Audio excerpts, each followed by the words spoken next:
Hi, everyone. Welcome to the program. So the U.S. has issued a warning to Israel. Improve humanitarian conditions in Gaza, or we could cut off military aid. Well, this warning comes as Iran is threatening a possible counterattack to Israel that one general threatens could wipe out all the Jews. CBN's Julie Stahl reports. America's Secretary of State and Defense Secretary sent a letter to Israeli leaders warning them that they have 30 days to seriously improve Gaza's humanitarian aid crisis, or else Israel could face a U.S. arms embargo. The U.S. officials said the letter was not meant to be public, but the State Department defended the move.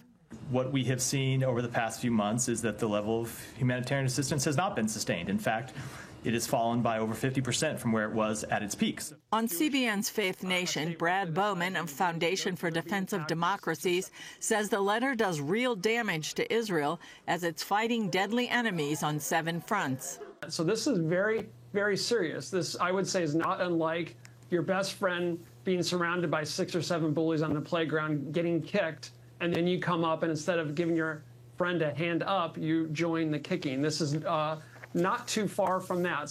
Bowman says Israel's military is formidable, but it still needs U.S. military aid. Israel is heavily dependent on U.S. security assistance, namely weapons. And so the goal of terrorist groups like Hamas and Hezbollah is to use human shields and use humanitarian suffering as a tool of political warfare to try to deprive Israel of the means of self-defense for the ultimate purpose of exterminating the Jewish state. Israel charges that Hamas is stealing much of the aid intended for civilians and selling it to continue supporting the terrorist army. Meanwhile, Israel's defense industry and its military continue to develop their own weapons. Defense Minister Gallant attended a demonstration of new technologies to shoot down UAVs, the weaponized drones Hezbollah and other Iranian proxies are using with deadly effect. Sunday, a drone killed 4 Israeli soldiers and wounded 60 other people on an IDF base. The IDF will fast-track development of some of these defensive weapons and put them into action within a few months. The Middle East is on edge as Israel plans its response to Iran's attack with 180 ballistic missiles earlier this month. Military and political leaders reportedly have the targets. But Iran is threatening a much more severe counterstrike. One general says openly the Islamic regime could kill all the Jews of Israel. That land is a small land. It's not even as big as one of Iran's small provinces. If we will, we can obliterate all the Zionists. Israel is preparing for that counterattack, and the U.S. has sent an advanced anti-missile system and U.S. troops to operate it to help defend the Jewish state. Julie Stahl, CBN News, Jerusalem. Well, given General Fadavi's threat, empty or not, to obliterate Israel, this letter, supposedly not meant for the public, comes to Israel at a horrific time as they're fighting a 7-front war. Interesting, it comes within about a 30-day window of the election as well. Interesting timing. In other news, large numbers of voters are casting their ballots early in the presidential election. John Jessup has more on that story from our CBN News Bureau in Washington. John. Thanks, Andrew. With less than 3 weeks to go, the candidates are hitting the key swing states in full force. And as early voting kicks off in 10 more states this week, the 2024 election season is already seeing record-breaking turnout. CBN's Wendy Griffith reports. As more states across the country begin early voting, President Trump in Georgia Tuesday urging everyone to take part. So if you have a ballot, return it immediately. If not, go tomorrow as soon as you can. Go to the polls and vote.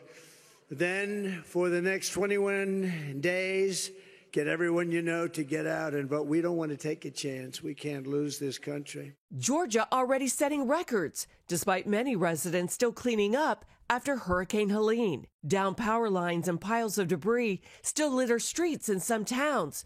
But election officials say they're ready. We checked on all of our precincts. Everyone has power. You know, there was a little damage here or there on some parts of some precincts, but nothing to affect voting. Beat the crowd, because it's going to be a big crowd, and you should try to come early if you can. As November 5th inches closer, some 5 million Americans have already taken advantage of early voting across the country. More likely Democrats are voting early than likely Republicans. But check this out. Republicans have actually picked up their pace from 4 years ago. With polls showing a tight race, the candidates are targeting swing states. Vice President Harris in battleground Michigan with radio host Charlemagne the God. My agenda is about tapping into the ambitions and the aspirations, knowing that folks want to have an opportunity. If they want, they should have a meaningful opportunity to build wealth, including intergenerational wealth. Meanwhile, Harris's running mate Tim Walz is clarifying his earlier comment that the Electoral College needs to go, a position the campaign does not support. And I think what the point was on this is they see us in battleground states and not across the country. So the campaign's position is clear on this. That's not to get rid of the Electoral College, but it's to focus on every vote. Meanwhile, in Virginia, Governor Glenn Youngkin outraged after the Department of Justice filed a suit against his state for updating voter rolls to remove non-citizens. The DOJ says the state is violating a federal law that forbids changes to the rolls within 90 days of an election. Virginia reports it's removed more than 6,000 people who identified as non-citizens. Why is it that anyone could argue that a process that removes non-citizens off of our voter rolls is anything else other than common sense and constitutional? On CBN's Faith Nation, Chief Political Analyst David Brody says Republican officials tell him the timing of the DOJ's lawsuit is suspicious. Michael Whatley, the RNC chairman, says, in essence, it is election interference, and he's very concerned that the Justice Department is getting involved in this to begin with, but especially just less than 30 days before an election. As both candidates race towards the finish line, they'll continue to focus on battleground states. Today, Harris sits down for an interview with Fox News in an appeal to undecided voters. Former President Trump also appearing on Fox in a pre-taped town hall with women voters. Wendy Griffith, CBN News. Thank you, Wendy. Well, the Small Business Administration has run out of funds to help homeowners and businesses affected by natural disasters. The SBA program provides low-interest loans to help repair property damage to homes and businesses. The shortage comes after Hurricanes Helene and Milton devastated Florida, North Carolina, and other states in the span of 2 weeks. So far, the SBA has offered more than $48 million in loans to those affected by Helene. The administration says people should keep applying for those loans as Congress is expected to approve more funds when it reconvenes on November 12th. Well, 81 people are still missing in western North Carolina after floods from Hurricane Helene washed away entire towns. CBN's Operation Blessing is there giving victims aid, hot meals, and a place to find a moment of relief from the ongoing struggle to recover. CBN's Lori Johnson brings us their stories. Although Hurricane Helene tore through North Carolina last month, survivors who lost everything they own are just beginning the difficult task of rebuilding their lives. CBN's Operation Blessing is helping them in every way, including spiritually. Julian Moore remembers friends who lost their lives after heavy rain and high winds from Hurricane Helene swept away their homes in Chimney Rock and other communities near Asheville. Quite a few of our neighbors they didn't have anywhere to go. They couldn't get out, and their relatives retrieved their bodies from the creeks and rivers. Power to remote areas won't be restored for another month or so, and many victims don't have drinking water. Operation Blessing is filling in the gaps, first by bringing folks together around the table. There is absolutely no price you can put on what it feels like to sit down, have a warm meal, see neighbors, see people smiling. You know, praise God, you're alive. People here no longer have to worry about where their next meal will come from. So Operation Blessing, what it's brought to me is just knowing that that my friends in the community, we're not going to have to want for food. We know Operation Blessing is here, and we need you. We love you. In addition to hot meals, Operation Blessing is giving away packaged foods and non-perishable items that people can take home. Workers also provide drinking water and building supplies, all in the name of Jesus. It's just feeling how much those people steeped in faith care about us and what followers of Christ they are. I'm so appreciative of the entire community and it's easy to see those that are grounded in their faith. Joe Bryant evacuated his home by the river and returned to find it completely washed away. I was looking, I was like, where's my house at? I just stood up there in the road for 45 minutes. I was like, I ain't got no house. I ain't got no house. Operation Blessing workers found Joe living in a tiny tent on his plot of land. They prayed with him and then found him a temporary house. Everybody needs help sometime. Now I can just focus on rebuilding my house. In addition to providing tangible, life-saving help, Operation Blessing also provides manpower, like people to help clear trees from roads and property. We need more help. We need more support.